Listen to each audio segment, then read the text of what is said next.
Profanity Nation. Yeah, it's the new era of man for some old school fans with a new school brand. We got money on the mic with the plan in hand. And Stat Pat to his left, they go hand in hand. And to the right, we got Simpster, he putting it down. It's the Profanity Nation, we running the town. Yeah, It's the Profanity Nation. Profanity Nation. Hey, welcome to the Profanity Nation podcast, where we are the voice of the professional fan. It is Super Bowl Sunday, guys. Yep. And we have a Super Bowl champion. But before we get into that, let's go ahead and introduce my co-host, Money Mike. How you doing? Good. Breaking news: Rihanna's pregnant. That's the story that came out of the Super Bowl, right? Right. That's the headline there. Yeah, that's it. That's the first headline. That's the first headline. Yeah, we'll get to the second one. There's a whole lot of stuff going on, but we're gonna talk about it. Stat Pat. This is like I feel like this is like your super holiday today. Yeah, dude. I feel it was really good. It was actually a good game, but me being a Raider fan, not too happy about the outcome. Yeah. But congratulations to the Kansas City Chiefs. You gotta like Mahomes. Mahomes is he is that guy. Yeah. Got to just be honest with you. You can't even deny that anymore. Yeah, like Tyreek Hill's gone. They ain't missed a beat. Champions, Man, that would hurt. I'd be remiss, guys, if I didn't acknowledge my pick to win the Super Bowl this year was, I believe, Kansas City Chiefs, right? Based on that nice, pretty red color that they have right there. Yeah, I mean, that's what you base it off of. All right, well, I'll take it. I'll take it. I think you have I'll take it. I think you also have State Farm Insurance. That's so I'm undefeated. Undefeated. I am perfect. So, all right. So, Money Mike, what did you think of the game? The game was great. It was a great back and forth battle. The call that kind of decided the game, I feel, was a little bit bogus. Other than that, it was still back and forth. I'm a guy to say you can't put yourself in that situation, where those types of things happen. First half, Eagles kind of took it over. You thought it was gonna be going away. Mahomes' ankle. You were like, oh, but you knew they were gonna shoot him up. I loved how Jimmy Johnson said that game was a mess. And I was like, nah, They didn't give no mess. Yeah, well, whatever they got. He doesn't feel nothing right now. He's running on a stump. Yeah. He's like, I feel nothing. You feel nothing. Yeah. Right. Yeah. But no, it was good. I really enjoyed it. Congratulations to Mahomes. He can start being in the conversation. He's 7? He's been in the league 5 years, 27 years old. He already has 2. Yeah. Yeah. I'm just saying, like, 2 in 5 years. Not bad. See what he can do. I know. All right, Stat Pat, fill us in a little bit more on this questionable play during Super Bowl towards the end. Yeah, it was at the end of the game. I think it was like third down in the fourth quarter, and the Kansas City Chiefs had the ball, and they called a holding call on third down, so it would have been like a field goal instead. They got the touchdown on that same drive. It was just a turning. It was the ending of the game where they were able to run out the clock. So if they wouldn't have been able to get that call, then Philly would have got the ball back. Gotcha. Or at least it would have been a field goal. They would have had an opportunity. They would have opportunity. Yeah. So they would have. Their opportunity would have been better. Let's say that. Let me ask you this. I think a lot of maybe less involved fans, less knowledgeable fans would say, why at the end of the game did Kansas City not try to score a touchdown and instead chose to run the clock out and take their chances with a field goal? Oh, they didn't want to give Philadelphia any chances. So they had a one timeout that were only able to stop the clock one time. So once they ran the ball, they were able to go ahead and make them waste that, because if not, then they could just drain the clock all the way down. So they stopped the clock and then ran plays where pretty much they just got all the way down to like 11 seconds. And then or 8 seconds, I think. Yeah, but to add to that, you asked why did he not go in? Yeah, but if you notice, Philly was letting him in. Yeah, they wanted. They should have threw him in. Yeah. Philly was why? Like I don't understand. So because obviously, I guess they want a shot at it, right? But they didn't want they didn't want them to have no shot at it. Point. Yeah, but they would have tied then. The best. No, There- the game was already tied. Yes, right. I know, but if Kansas City goes in and scores a touchdown instead of stopping at the 1 yard line and just sitting there and getting out, they would have scored a touchdown. Philly has to come back and score a touchdown. Yes. By the And they have about a minute 48 seconds. Right, that's a left to do it. possibility. yeah, but it's a possibility that worse again you're back at a tie.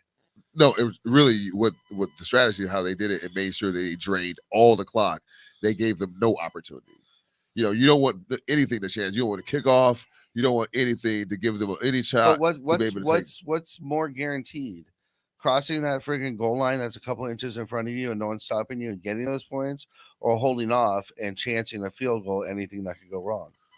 Right, but if you get the field goal, okay, then you really are dictating how the game is going to be played out for the rest of the game. Like being able to play for time and it's putting more confidence in your field goal kicking team than your defense. Well, it's like it's just clock management. When you talk about the game, there's also this clock management element in the game where you need to make sure that you leave as much time for your opponent as possible. You don't want them to have any kind of I'll say this, because that kicker did miss field goal in the game. Yeah. And so I don't think nobody's talking about that field goal that he missed in the middle of the game. Oh yeah, because he got the game winning field goal. So that for him, from his perspective, he's a hero. You know what I'm saying? Yeah. Like ain't nobody talking about what happened first half.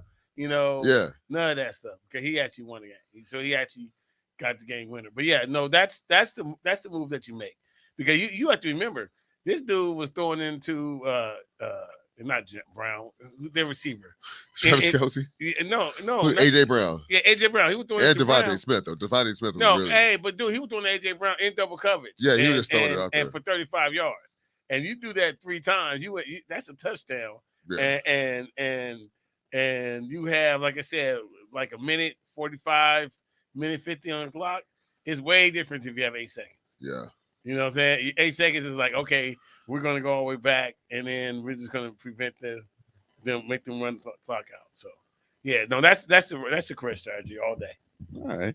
I mean, now if I'm the receiver, if I'm the running back, I am a little annoyed I didn't get credit for a touchdown in the Super Bowl. But hey, also if team you're over in Vegas, maybe. Well, Oh yeah, shenanigans. I don't know what the difference would have been, but I'm sure there's people. Somebody got cleaned up. Dude. Yeah, I forgot what the spread man. was. You know what? I was actually looking at the odds. The odds are kind of funny. Like if it's gonna be tails. They there was like what number is gonna score. Mm-hmm. Yeah. It's gonna be 11 and a half. They had a lot of crazy prop bets this year. A whole lot of prop bets. They didn't have a prop bet. Is Rihanna gonna be pregnant? All right, guys. Hilarious. Let's jump around a little bit. We had a lot of sporting events going on since the last time we had a show. One of which our own Money Mike was at. Money Mike, you had a chance to visit the Pro Bowl last weekend in Las Vegas. Yes. Less than exciting, as exciting as we on TV. Let me Same tell as you. watching grass grow. It's really bad when you're at the Pro Bowl with your brother-in-law, and the conversation that we're having is, I wonder what was presented to the NFL that was turned down. That was a question, right? And then my brother-in-law says, and it's just like clockwork. He says, "Yeah, well, next time they're gonna have double dutch and dodgeball." And I said, "Well, they had dodgeball on Thursday." Right. And he was like, "Really?" And Prime time. Yeah. Right. I said, so dodgeball made it through. Double Dutch didn't, but I really think that they just need to scrap the Pro Bowl. I don't know what they could do. They're not going to hit. Their flag football doesn't work. These fools don't want to football. I mean, you're jumping on the trampoline and landing on a mattress trying to catch a football. Yeah, the players aren't even taking this serious. It's a good question because to me the NFL Pro Bowl is the least respected out of all professional sports. It serves no purpose. It's like a stepchild you don't know what to do with. Just kind of drag it around and stick it somewhere every year. Yeah. Is there a way that they could add value to this game? change the timing. You can't put it during the season. You can't 'cause put it. It has to be at the end of the But season. can they? They've already taken the game out of it, right? I mean, it's friggin' flag football, so this Right. isn't a game. Just remove the game and make it a more athletes interact with fans event instead. Yeah, I mean, listen, I can tell you. But they this. have to have a game like an all-star game. They have to have some kind listen, of game. I'm gonna tell you what was more entertaining. You know, Because we have our studio in Fanny television and covered it. What was more entertaining was the basketball game that they had the day before. All-star Like celebrity Tyreek basketball Hill, game, absolutely. Tyreek Hill was balling. Darwin James. I mean, all the Pro Bowls were there. yeah. You talk about way more entertaining. The basketball game was way more entertaining than this football game, like completely. You know what I mean? Because they actually was complaining. Pat Jones was hilarious. That dude. I know he's retired now, Mhm. but he was hilarious because that dude was walking down and complaining to the referee. But they really wanted to win. Gary Payton said, "Listen, I'm gonna let everybody play the first half. The second half, we're gonna go try to win." And they really did try to win. Yeah. You know. Yeah, and they did. And they absolutely did. But at least you felt the competition. I felt like, dude, do you know it was 58,000 people in the stadium? Like that was an announcement. 58,000 people came For an all-star game. to watch them play flag football, push some sleds, and jump on a trampoline and land on a mattress. Did it feel like there were 58,000 there? Yeah, it did. It was pretty full, Huh. because what I did was I looked to see how many it held, and I think it held like 70,000. So I was like, okay, I could see 10,000 people less right around there. But listen, 58,000. Look, my tickets were $80. They made, as far as the NFL is concerned, they won. Yeah. Because they put like a horrible product on there, and they got $8 times. Yeah, gotta but make it a they skills make a lot competition. more with a good product on TV. They'll get paid a lot more. The NFL doesn't play, games. They're not looking for small paydays. They're looking for big paydays on TV. So they need to do something desperately. Yeah, they need to scrap. I'm lost for words. Like the NBA All-Star, it was it kind of got boring, a little bit with the slam dunk contest. Yep. Because he just got to a point where it just wasn't creative anymore. No defense. No big name people were in there. And then, Aaron Gordon and Zach LaVine came, and then it was like, oh, slam dunk contest is back, then even in the game they converted it to street ball, where you it's not East against West anymore. It's who you pick as your team and all that type of stuff. It's still an interesting format where, they have to get to a certain point. It still has a little bit of interest, and they actually really want to win the game. Right. You know what I mean? But in NFL, obviously you can't do that because you don't want to risk injury and CTE, and they've already added an extra week in the season anyway. Yeah. They just gotta scrap it. Do you guys have any comments about the Pro Bowl? Link your mic. As always, everybody here Or on the Super Profanity Bowl. Nation podcast, we are live in the Los Angeles Lakers fan club on the Clubhouse app. So if you want to join the show, hop on there, say hello. If not, doesn't matter. If you're a Lakers fan, that is the spot to be. The Los Angeles Lakers fan club on Clubhouse. Yeah. So if you guys want to go, Got anything to say, go ahead and blink your mic so we'll pull you in the game here, guys. Okay, so as you mentioned, Mike, Pat, Mike and I did have a chance to go to the Celebrity All-Star Game, which was a basketball event in Las Vegas at Cox Pavilion on the Saturday before the Pro Bowl. So we were there. It was a fun event. It was great. Like you said, tons of NFL Pro Bowlers there, YouTube influencers, other athletes and so forth, some retired. It was really cool. Boogie Cousins was there sitting there with his kids. It was, sitting there. Dennis Rodman coached one of the teams. He was funny. Well, I don't know if Dennis Rodman was coaching. Well, I was going to say that Dennis Rodman was there in spirit. He was there physically. Yeah, he was there at the game. Exactly. Well, coaching, he didn't do much, and it was funny because we actually have it on tape too. And when he was asked, someone came up and said, "Hey, I'm here to coach with you," he laughed. He said, "Coach, I ain't coaching. I'm just here watching." So he did. Yeah, the best And seat in the I would house. say he may have actually done a little bit of that the whole time as well. But it was a fun event. It was. It's Me Brands put this on. They're the promoters. They did a wonderful job. They called us out to do some video production for the event. Thank you very much. We enjoyed it. Fredo got a chance to sit down and talk with Gary Payton, as well as some other athletes there. Yeah. And it was a good time. It was way more entertaining than Pro Bowl. Yeah. Yeah. Yeah. Like so- you said, they played good. There were some great shots. Yeah. Some great events. So definitely, next year, of course, the Super Bowl is. Look, they had to, first of all, the Pro Bowl is gonna be in Vegas. The Super Bowl is gonna be in Vegas. It's gonna be a full blown week. Everybody's gonna be out there. Is the Pro Bowl permanently in Vegas now? Yeah, they used to be in Hawaii, but they moved to Vegas. Yeah, they should go back to Hawaii. Dude, the fact that the Super Bowl and the Pro Bowl are gonna Yeah. be in Vegas, it's 2 weeks in a row. extravaganza. Like, Yeah. dude, they gonna be booked out. right. Like you gotta get 100%. tickets. You gotta get your stuff right now. 100%. Get your package right now because they're true. about to sell out Vegas. Yeah, 100%. Everybody coming. Yeah. Everybody's coming to the Super Yeah. Bowl. Luckily, Vegas. there's a lot of hotels, so they can. No, they handle can, it, they can accommodate. They got it. so that's a Yeah. good thing. But yeah, that game's in Vegas. That's going to be, like you said, a massive week out there. Yeah, it's gonna be crazy. I mean, Vegas is You dip in for a already weekend. wild on a regular day, but then when you have something like that, the Super Bowl, the first time ever, brand new stadiums, Crazy. man, I think it's We're on it's gonna steroids. be- It's on steroids. Yeah, it's gonna be. Everybody, it's gonna be dude, wild. coming out. You could go to the Super Bowl on the weekend, and if you literally have the day off in the NBA, you're going straight Yeah, to the Super Bowl. it's gonna be wild. If anybody is on the off season, they're going straight to the Super Bowl. You out the playoffs, no matter. Do you go to Pro Bowl? Cool, whatever.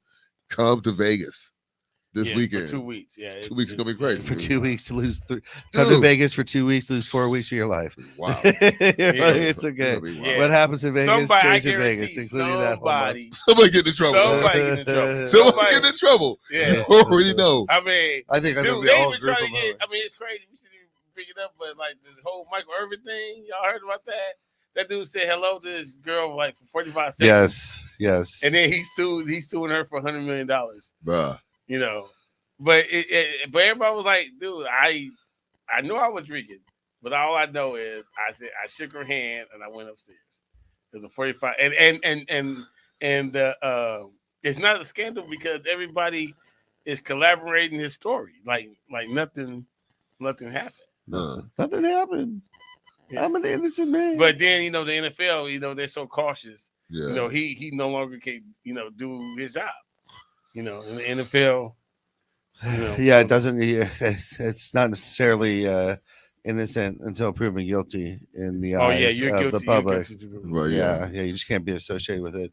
All right, guys. So, there's although there's maybe a couple times a year where you get your hopes up.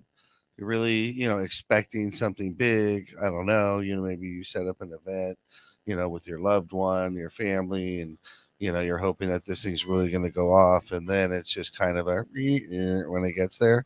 Well, the NBA trade deadline was not that, guys. Right. The NBA trade deadline went off, and let me say, the sparks were flying. The Lakers did quite a bit of work there, Yes. along with other teams. So the whole NBA landscape has changed, and we're going to get to that in a second. But first, let's take a quick break. Let's take a second to hear from our sponsors that make everything possible here. You are watching the Profanity Nation podcast, Voice of Professional Fan. Don't go anywhere. We'll be right back.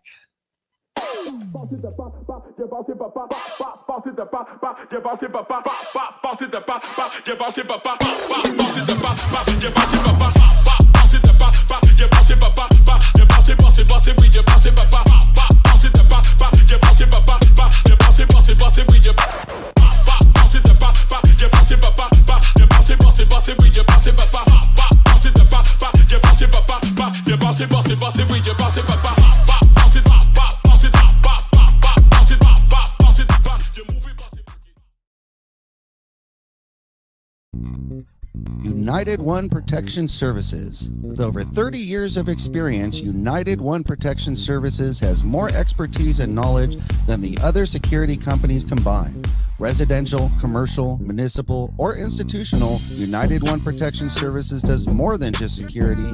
We protect your livelihood. United One Protection Services.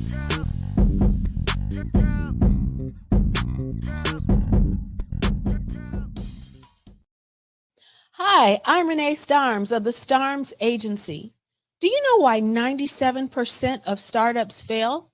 It's because they don't have the proper exposure. So for the first time ever, Infinity Studios and the Starms Agency have come together to provide you with the Little Guys Big Marketing Package. Now, this is for local Los Angeles businesses who are ready to launch, relaunch, or simply expose their business to grow. With this package, you're going to receive 6 months of online and offline marketing tactics in a customized plan for your business.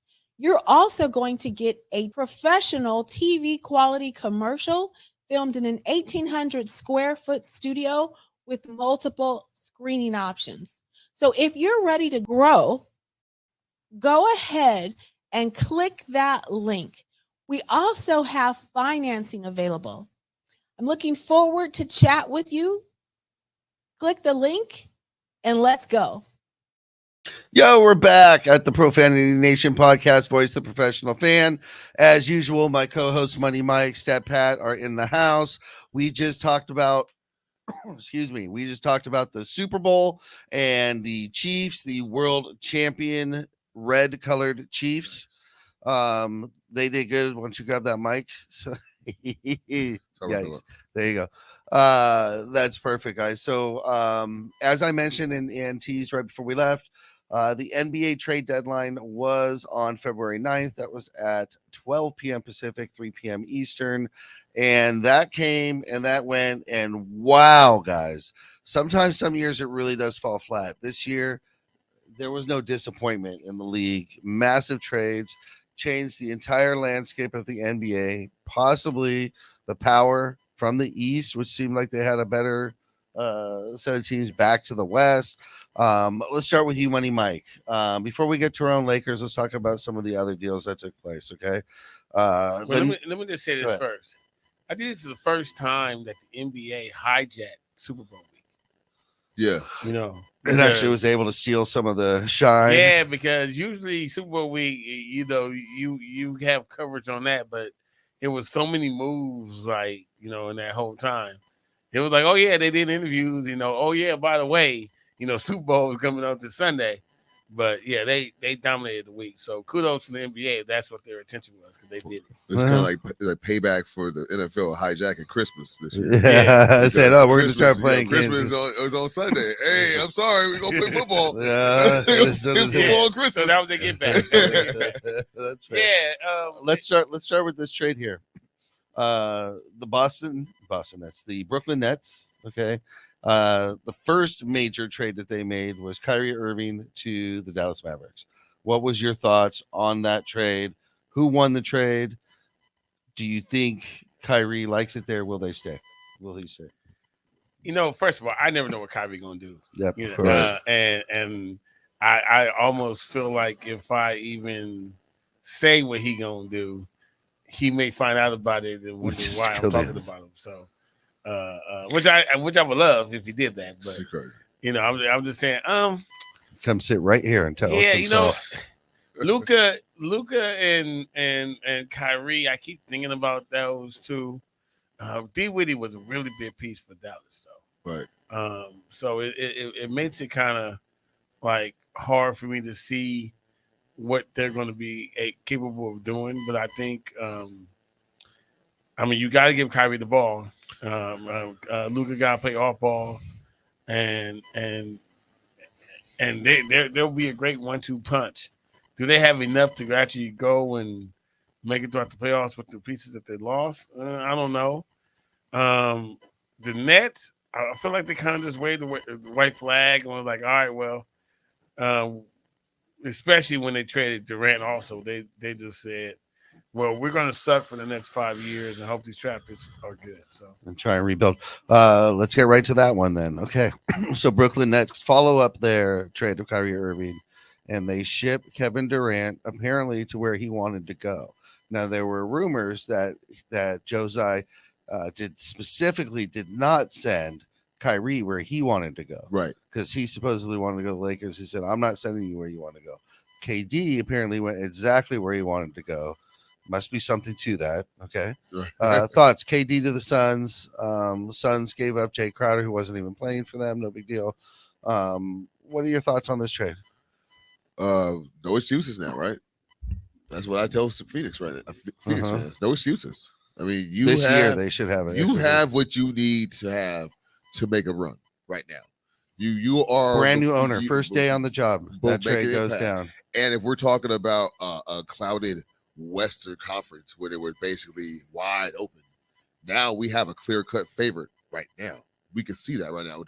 They're playing just to get to like the fourth seed. If they can get the fourth seed, then they'll have home court advantage in first round.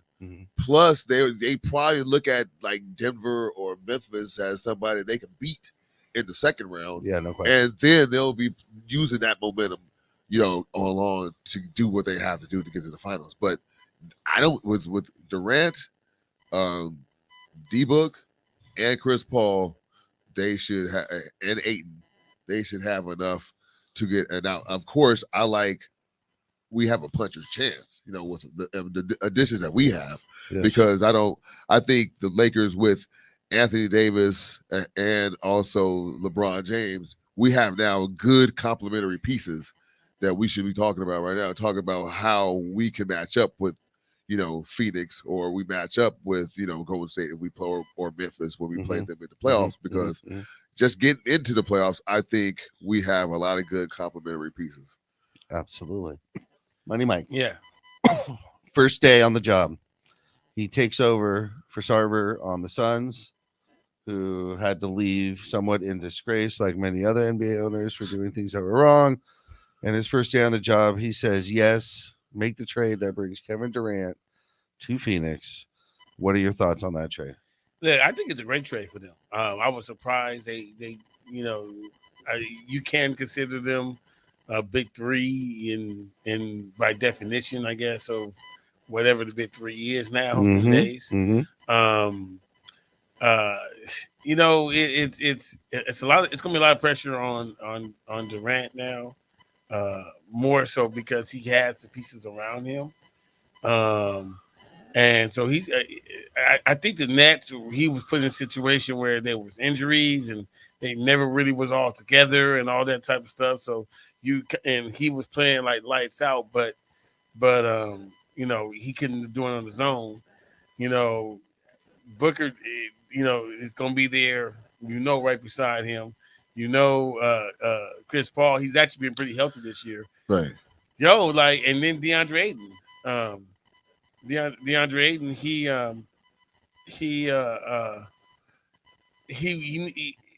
when he plays good, I think he's probably the piece that I'm most worried about, because when he goes up against Embiid, he hasn't really been able to dominate, in that He's case. the question mark. Yeah. So, but they do have finals experience. Aiden, has been there when they lost last year, so they know what it feels. I think they're set to actually make a run. And like what you said, Pat. With our situations, we have with the Lakers, we got Westbrook out. I really don't like how I don't think Westbrook was that bad. I think it was unfair for them to call him, say that he was a vampire. But okay. Dave McMenamin. Yeah, I get. Here's my queen. Did somebody really say that, or does Dave McMenamin just really not like Westbrook? I think somebody says that, to be honest with you. I think he hears that and he repeats it, but he can't tell the source. Yeah. So he's not going to tell the source. That's who he is. But I believe that what he's saying is he was a cancer in that locker room more than we knew. What do you think, Pat? You think? Well, I mean, You hear they're having arguments at halftime with the coaches. You hear like last two weeks are tense. But I know what what you're saying about David Meneman. Does he have an agenda against Yeah. Westbrook? Did he hear that from a credible source? I don't know.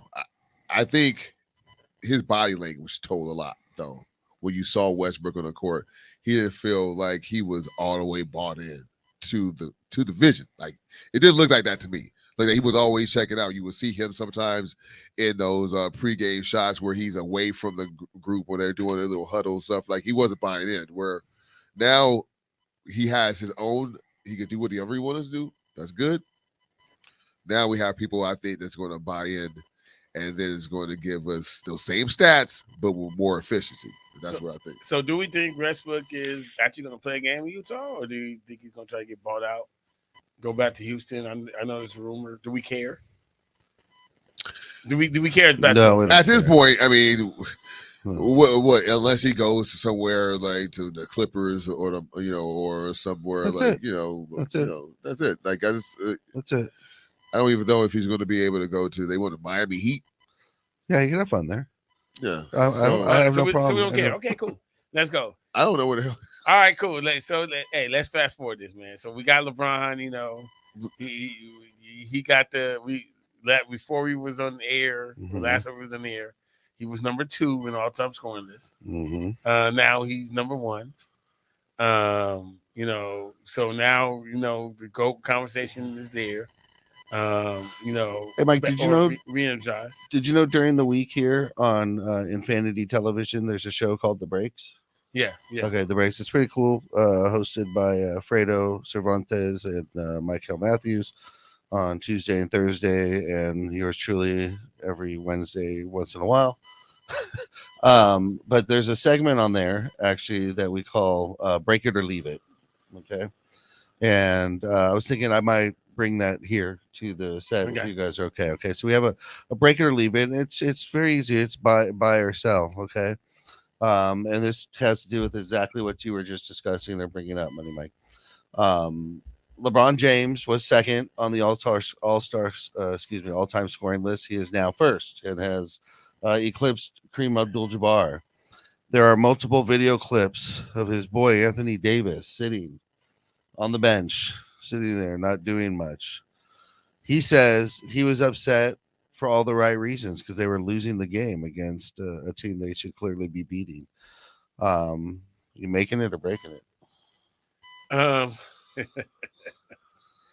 I think everybody, honestly, I'm breaking that because I really believe that everybody was kind of just tired of this whole thing. I think, you know what I mean? I think there was like it was so much media attention on there, and when he's going to do it, and how he's going to do it, and excitement about it, and it was so individual.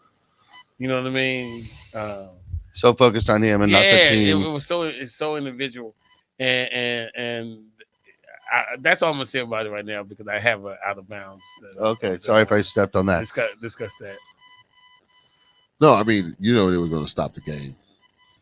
You knew that was going to happen. You knew that was going to happen. So. I mean, when you look at the old clips of Kareem, Mm-hmm. they mob him on the court after he does it.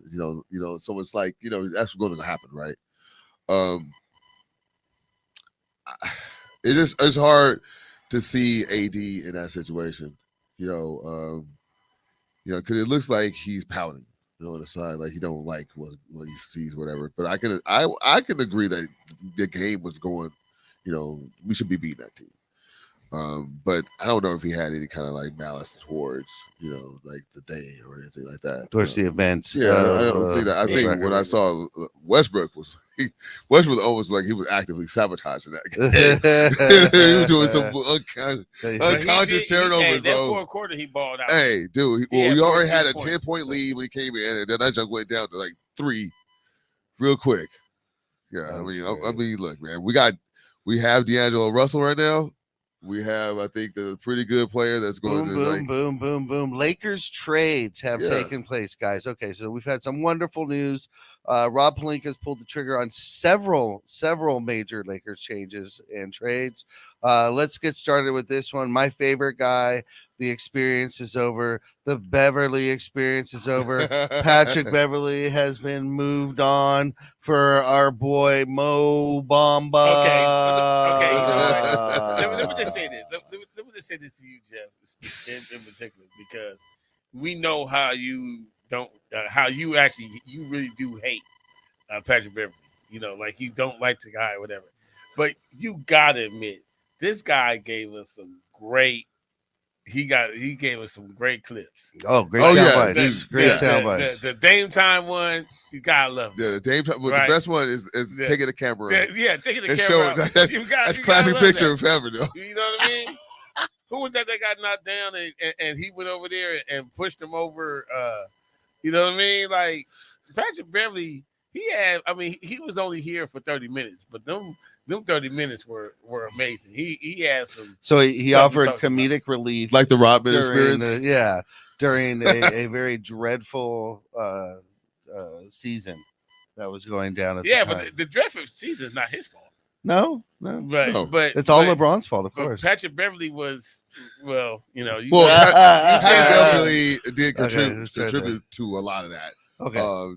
You know, when you look at the people that they did get, like I said, I think D'Angelo Russell is going to give you stability at the point guard position. Schroeder is like going to be, as you can see, last two games playing well right now.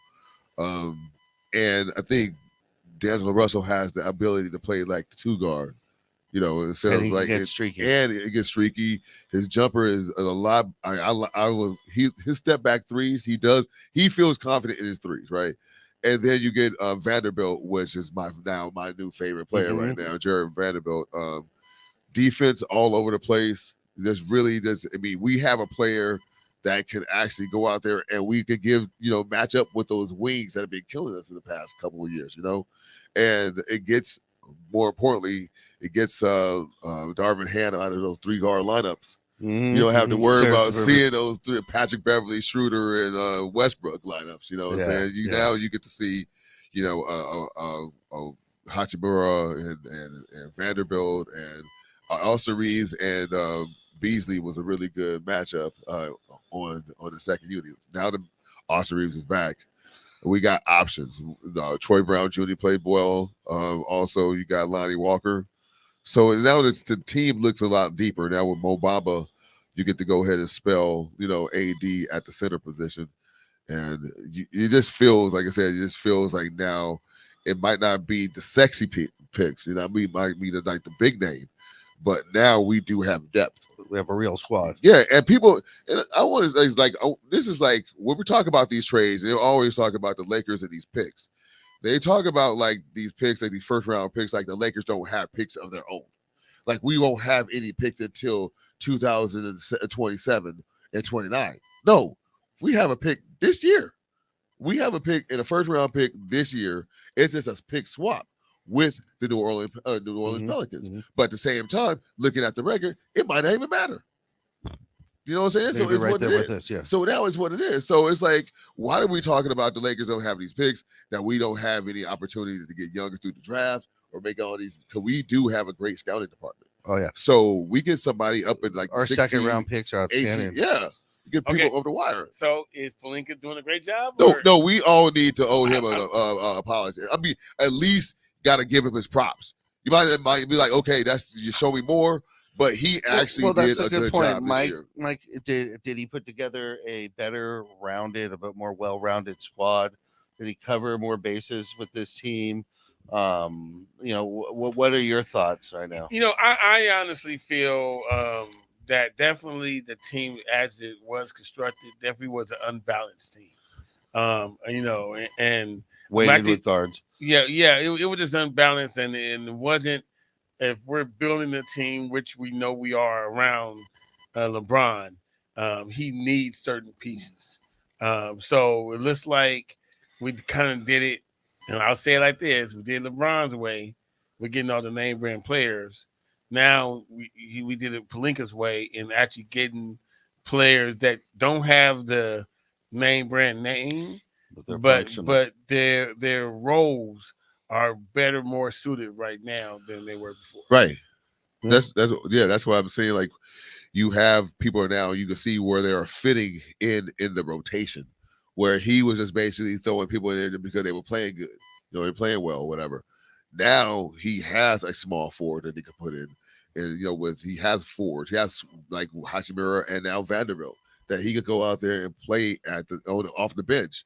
He could play Lonnie Walker and Malik Beasley at the 2 guard position. You also have Austin Reeves now. He's back and healthy. So it did not upset Mo Bamba. So you're now looking at and youthful. If you look at the ages of all of these players, they're around like 26 and under. So you have now traded out these other pieces.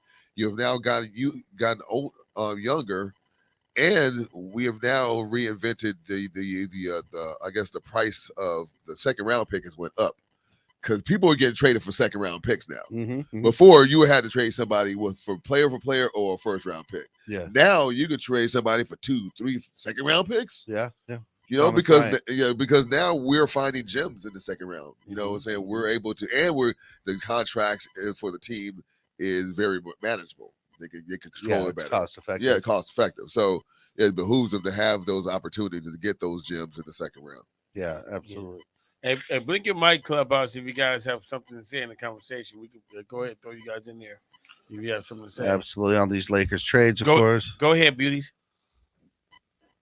So regarding everything that you all were talking about, Crispy and I started hashtags.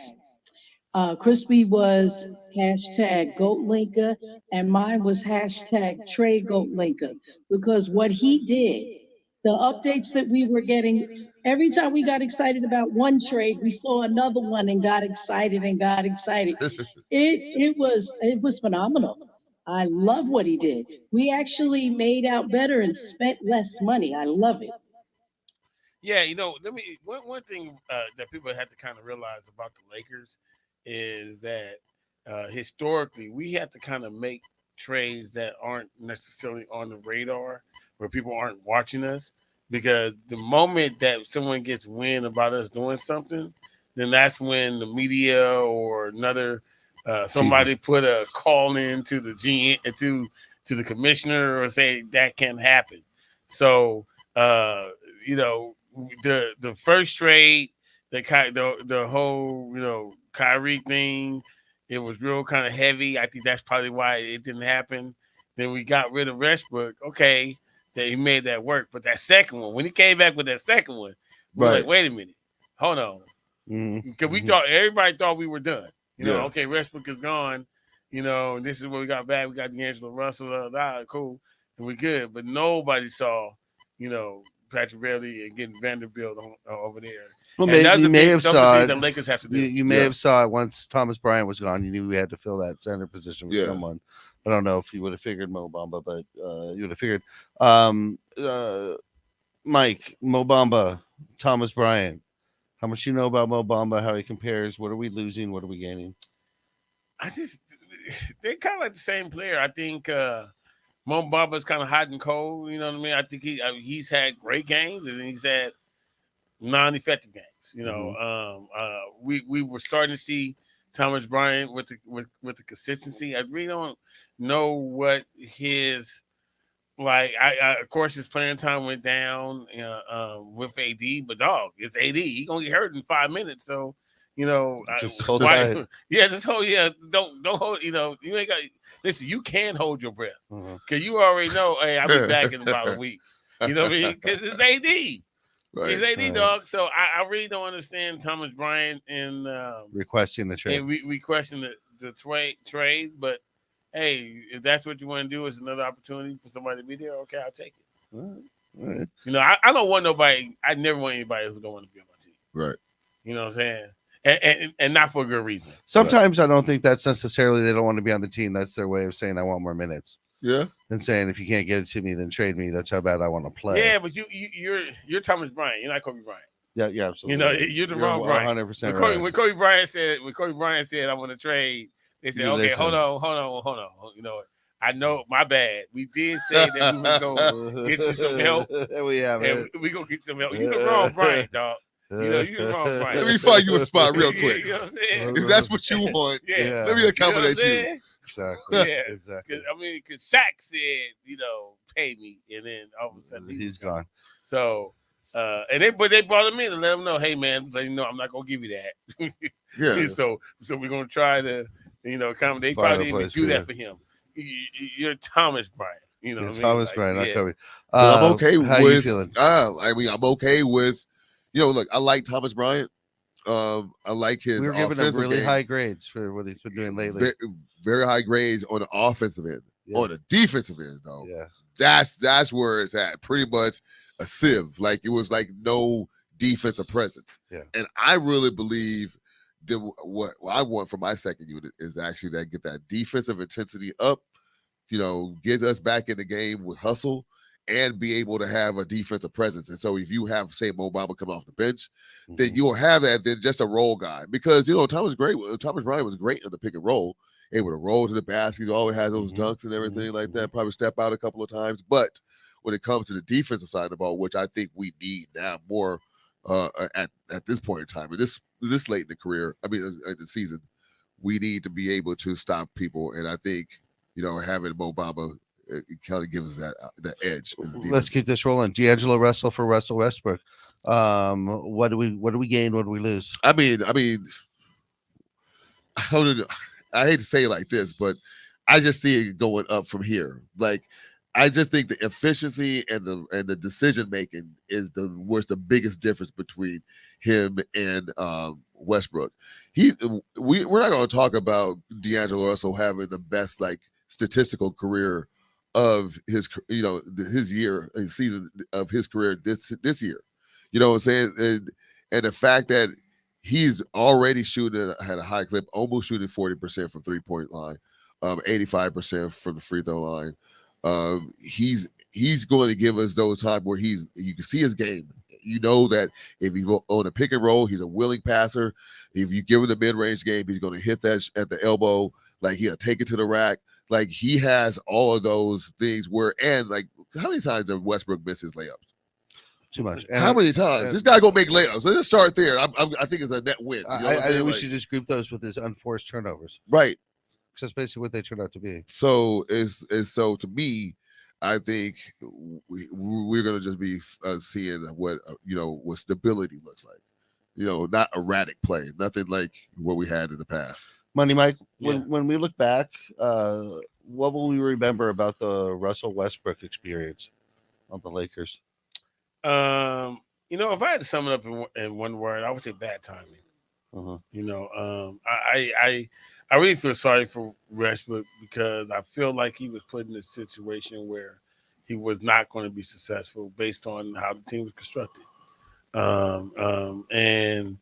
If we didn't have, and I'm not blaming for the record, I'm not blaming LeBron for this, but at all. But he just was put on a team where it wasn't made for him to be successful. Like Westbrook is the energy guy.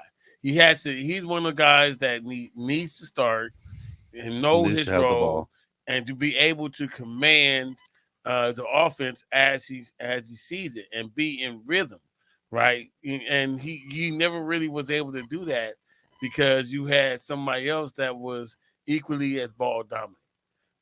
You know, like this dude is already, he has more triple doubles than anyone in the NBA, like by 20 or 30.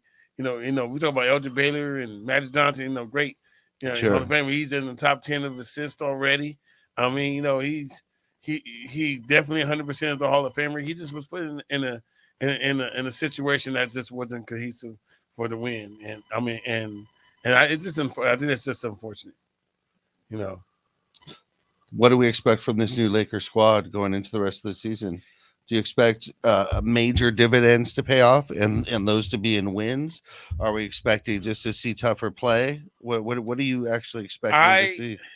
We know that you If- could be quite critical and difficult to please, Mr. Money. if I had to be honest, I think that we are a team now that's capable of making the playoffs. I don't. If I had to be honest, I don't think that we can win the ring this year. Mhm. But I love the fact that we're younger. We have opportunity to get more chemistry amongst ourselves. If LeBron leaves in the next 2 years or so, and this team is constructed, and hopefully AD figures out his injuries, where it's not going to be a drop where now we're in last place because we have really good, solid foundational players that we could build around. So that's to my future outlook is better. Uh, you know, and So even if it doesn't pay immediate dividends, yeah, That's I think. Do I think this team that is constructed right now, fresh start, people knowing each other, know where their spots are? Can we make a run to be first, second place next year? I think absolutely. This year, I think there's just not enough. What do we? We only have 30 more games, right? Yeah, something like that. Yeah, I don't think it's enough. I think we should make the playoffs. If we make the playoffs, anything can happen. Right. That's how we look But at the same time, I think next year we'll be somebody to battle with. a little bit better when we have that team experience. Yeah. So we had. I think we're gonna make the playoffs, but at the same time, I think if we are healthy, and we gel, and we can cut down on our turnovers and start playing some defense. I think we can actually make some noise. And like you said, we might not win the championship this year, but we get to see a lot of stuff. First of all, we control a lot of these guys' contracts, with the exception of D'Angelo Russell. Now, D'Angelo Russell is also on pretty much a tryout. Like, does he want to stay with the Lakers? So you got to show us that you want to at least be, ball. Which, if he does, we'll put him to He's a an team unrestricted free agent. Yes, we get him a team-friendly contract, and we have all these people still under contract. Is to me is not like before, like you were saying, when you would have went all in with Kyrie, it would have felt like, man, the future gone. Right now we do feel like we do have a foundation. We remember we still have Max Christie. Yeah. Austin Reeves is also going to be a building block of that gonna foundation continue of to that grow. young. Is going to grow. We still keep him in the fold. We don't want to have that, to make the Caruso mistake. Now we're going to make sure we're going to keep somebody like Austin Reeves in the fold. Vanderbilt is going to play next year as well under this contract for. He's only making $4 million a year. I think it's a team option too. Yes, it's a team option, dude. It's like wild. So right now, you got to give Pelinka that credit, because before it looked like, and sometimes the best trades is the ones you don't make. Yep. And that's the Kyrie, trade. If we don't have these assets to move around and get this foundation that we feel good. It felt good last night, the game against Golden State. It felt good. It felt like, okay, I can see how LeBron can get in there. He's going to have his shooters. And anybody that's worried about Malik Beasley missing all those threes, no, dude, he makes threes. He's a volume shooter, but he makes a high volume of those threes. So let him get comfortable. Let him get comfortable, and I think we're gonna see a way better team. Money Mike, we've always talked about this. It seems like when players get traded or signed with the Lakers, players, of course, that have no experience under that type of pressure or those type of bright lights, they tend to either rise and shine or fall. What do you expect from some of these younger guys? D'Angelo Russell knows what he's in for. He's been here before. What do you expect from some of the other players we got here? I think they'll be able to really fly underneath the radar, because especially for the next couple of years, because we're going to have LeBron, we're going to have AD, and they're going to be the highlight. They're going to be taking the grunt of it. D'Angelo Russell, like I said, already knows what it is. So now for him, it's his decision on if he wants to be part of it or not. Everybody else, though, I think they could be able to play their role and not really have to worry about the high low, because they're not a star. They're not, you know what I mean? They're not all stars. They're not, they're not name brand. So then you're able to just kind of just fly up under and just do what you do. You know what I'm saying? Because it's, we're not expecting you to go and just, dominate and take us to the promised land. But you know what's crazy about, like you were saying, like people that come here and they don't have to do, they just need to do their job and they don't have to do all the heavy lifting. Right. And because they're like they no name. But the crazy thing about it, those no name players, when they get to LA, all of a sudden they become household names. Yeah. Yes, they do. You know what I'm saying? Is all of a they sudden become the hardworking players that we always have, all of a sudden become stars in the league. Like we have a Trevor Ariza. The guy that just came out there just like boom, all of a sudden Trevor Ariza was like this high commodity. 100%. Then got Caruso. So it's like once they get to the Lakers, like that Vanderbilt dude, before he probably people know him, we really gonna see it.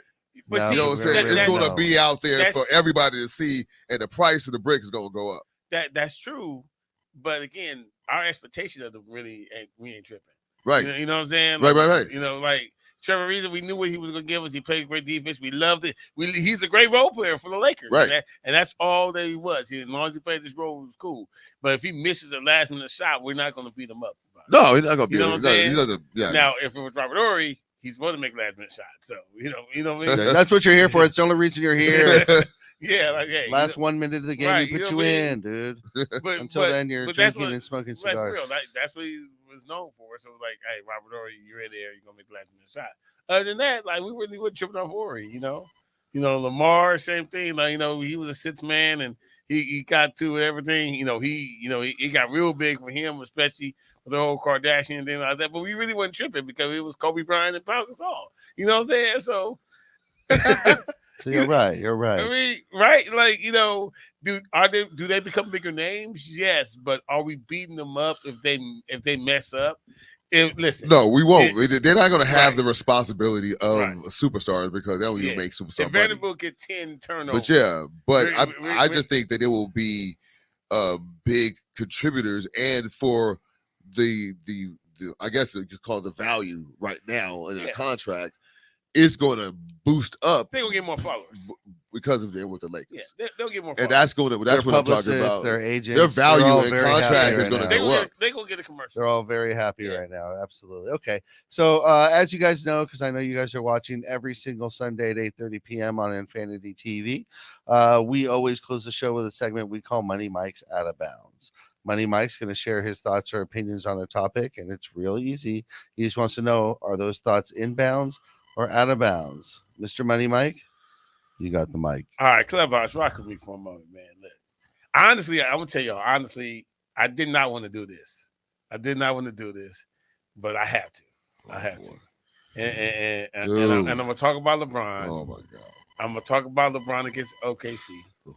And if you guys follow us on Instagram on the Profane Nation IG, I congratulated LeBron for passing Kareem. I think it's a great accomplishment. He is definitely a Hall of Famer. I think he's amazing off court. For what he does in the community is everything. But I kind of require you to win and stuff. So when you go into a game and you're supposed to get 36 points and you score 36 points in 3 quarters. You scored 36. That means you're averaging 12 points a quarter, right? Mm-hmm. And you're doing everything you can. You're running up and down the court. You're doing everything. You're doing fadeaways. You're doing everything, dog. And then all of a sudden, we stop it. We give you the ceremony. I'm cool with you getting the ceremony. That's what's supposed to happen. The passing the torch, Kareem, all that stuff. But here's the thing. We down by 5. We go in the fourth quarter. My foot hurt. Bruh, My foot hurt. Your foot Like- can have no like, day. when did your foot start hurting? Man. Like, did your foot start hurting, at halftime? At the 30, he ended up scoring 38 points, right? So he had to make one more shot. Did it start hurting right after the ceremony? So hold on. Am I out of bounds for saying? No, Clubhouse, help me out. Am I out of bounds for saying that even though the passion of the torch being the #1 scoring leader on Tuesday against OKC was a great accomplishment. But am I out of bounds for saying that it should be a little bit with an asterisk because he did not follow through to win the game? Am I out of bounds for saying that? Clubhouse, please make your mic Dude, and this say, fella's a showing. Beauty, holler at me. Let me know, Beauty. Wow, dude. You, first of all, I know LeBron's foot was hurting because I saw him take his sneakers off and he was rubbing his foot before he broke the record. However, I gotta agree with you, you're in bounds. I was looking for more than 2 points in the fourth quarter. And my husband wants to add to that. All right, cool. Oscar week is coming up soon. Okay. He gets All his right. awards. He gets his award. All right, cool. All right, cool. Absolutely. Anybody else? Yeah, anybody else This is on too funny, Clubhouse? dude. Go ahead, Jeremy. Yeah, I wouldn't mind chiming in. I would say you're out of bounds respectfully.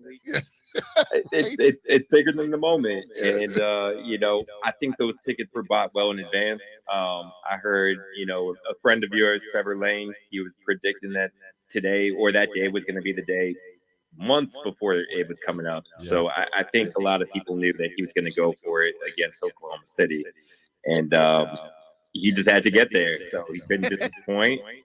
He was probably riding a bad foot from the jump, and once he got there, he was like, "All right, now I got to sit this one out and continue to sit it out." Okay. Listen, look. I heard a Trevor Lane. I heard a Trevor Lane interview, and in the interview was on ESPN the day before that game, and they asked him that specific question, and Trevor Lane said, "Yes, Laker fans." He said, "Laker fans want to win. We care more about the win." Yeah. Than the record. So thank you for acknowledging Trevor Lane. Come on. All right, go ahead. Anybody else? Everybody else in Clubhouse? Y'all done? I think so. All right, go yeah, ahead. Man. I mean, look, dude. I look. I know we want to win the game, but at the same time, we want to win the game. We want to win the game, but I'm not gonna fault LeBron for the loss, though, man. See, that's what I'm saying. Like, even though I'm looking at the same game we're all looking at, we lost that game in the fourth quarter, not because he didn't score the ball. It's because he didn't play. We played like he didn't play. It's like, well, then we still had a chance to win too. Listen, if LeBron would have scored 48 and we lost, I would have been cool with that. Okay, because he was averaging 12. But he got 38 points. He was averaging 12, but that means all you had to do was get 10 more points that quarter. If we would have lost, dude, cool. I ain't mad. We only lost by 3, though. I'm just letting you know we only lost by 3. Dude, man, I'm gonna let my man have his day, dude. I know I want to win, but dude, like, come on, man. I'm gonna say you're inbounds. I'm actually gonna agree with you. Thank you. I think the win. I think the win was important. I think we should have won that game, and I think it doesn't change a historic lifetime record. No, but it still happens. But to the people that witnessed it, it can mean something. It doesn't go in the record books, but it can mean something. That's for sure. That it came on a day when he lost. Hey, Jalen Hurts today in the Super Bowl tied the record for the most rushing touchdown in the Super Bowl. Yep. But he lost. Yep. Ain't nobody gonna talk about that tomorrow. Nope. They're gonna talk about Patrick Mahomes, how he was an MVP, and how Jeff picked him. Okay. All right, everybody. That's on my point. That's on my point, y'all. All right, everybody. Well, this has been great. Another great episode. Thank you so much to everybody at the Los Angeles Lakers fan club on Clubhouse. Again, you know where to go. You know where to sign up. First, hit the subscribe button right there on the Infinity TV on YouTube. Hit the subscribe button. You won't miss any shows. You won't miss a Profanity Nation, The Breaks, Monday Night Fredo, Toonheads, and Art of Love. All of them great shows. So be sure to do that. And then head on over to your Clubhouse app and sign up for the Los Angeles Lakers fan club. Crispy, thank you very much. To everybody else who partook, thank you very much. Was it Beauties? Yeah, Beauty, yeah. Beauty and Jeremy, was it? Yeah, Jeremy. Yeah. Thank you guys for Beauty your and her husband. Thank you so much, guys. Step Hat, thank you. Yes, sir. This has been a great news week for sports. Let's keep it going. We're all excited. Let's see what the Lakers can do going into this All-Star break coming up soon. Yeah. Money Mike, Step Pat, I'm yours truly, Simpson. Thank you. Fatty Nation out. Peace. Yeah.